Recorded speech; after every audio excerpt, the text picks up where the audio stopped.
Right. Welcome, everyone. I'm joined this afternoon by Rob King of King Property. Hello, Rob. Hi, Paul.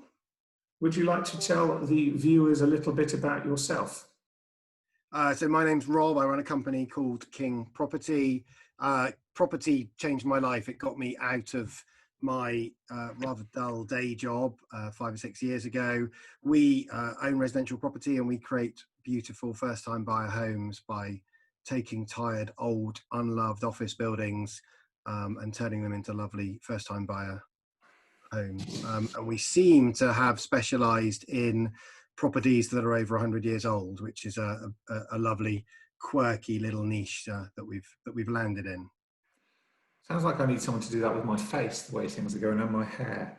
But right, well, you're joining me this afternoon for what we're calling Paul's 5 property questions. So question 1, without further ado, what would you have done differently in your business and perhaps your life if you'd been given, say, 2 months' notice of the COVID-19 disaster that's fallen upon us? So with a couple months' notice, most of our developments are sort of 24 months, 2 years long, and so that wouldn't have made much difference. But I just got going on a major refurb of 4 flats just at the wrong time, and then the guillotine fell, and we all locked down. So I kind of wish that I'd had a bit of notice for that, and we'd have just left it alone.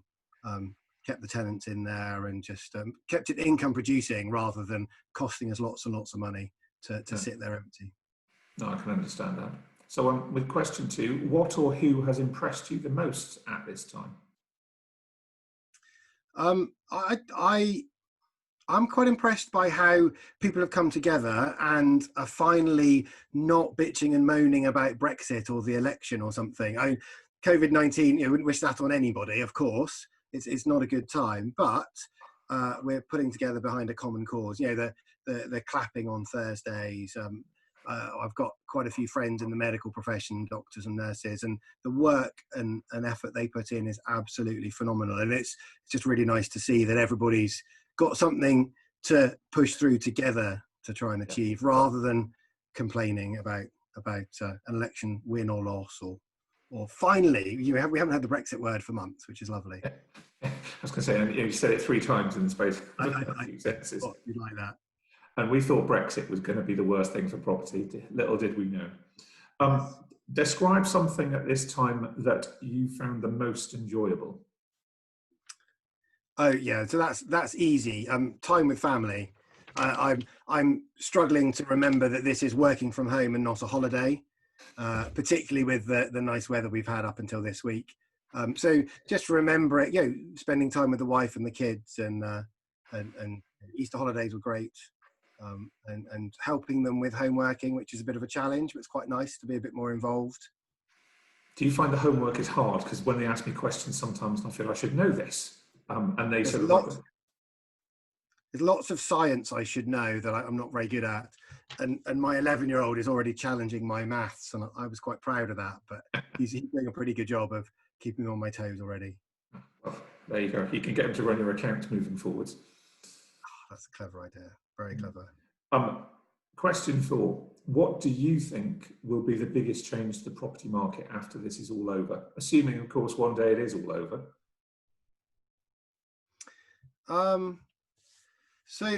think estate agents in particular are going to have a challenging time at the moment. We all need estate agents to keep the property market running. They're a vital cog in the machine.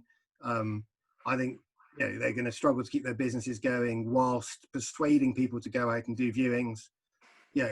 My business is predicated on people moving, buying and selling, to some extent like yours.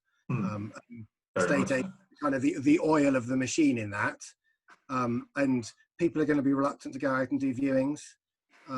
Yet we're all going to think that things should be moving, and they've got business expenses to pay at the same time. So that's going to be tricky. But I do think that ultimately we'll come through this quicker, and all that pent up demand of people living at home together when they might be a bit frustrated, or the opportunity to finally go out and move into a place of your own. I do think there'll be a little surge of demand, our own equivalent of a Boris bounce, I suppose, for post COVID-19 to keep us all going again. At least that's my We hope. need, we need to come up with a phrase beginning with C that sounds like bounce but isn't bounce.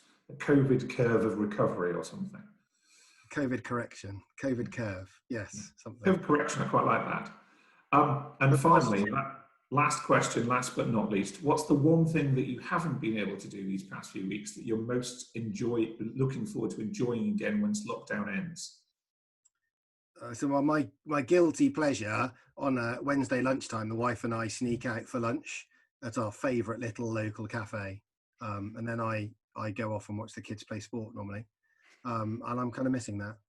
It'd be quite nice to get going again when we can. Well, thanks very much for joining me this afternoon, Rob. That was very insightful as always. Anyone interested in one of Rob's classically designed refurbished properties or one of his rented properties, I'm sure he'd be happy to help you out. So thank you very much, Rob. Pleasure. Thanks a lot, Paul.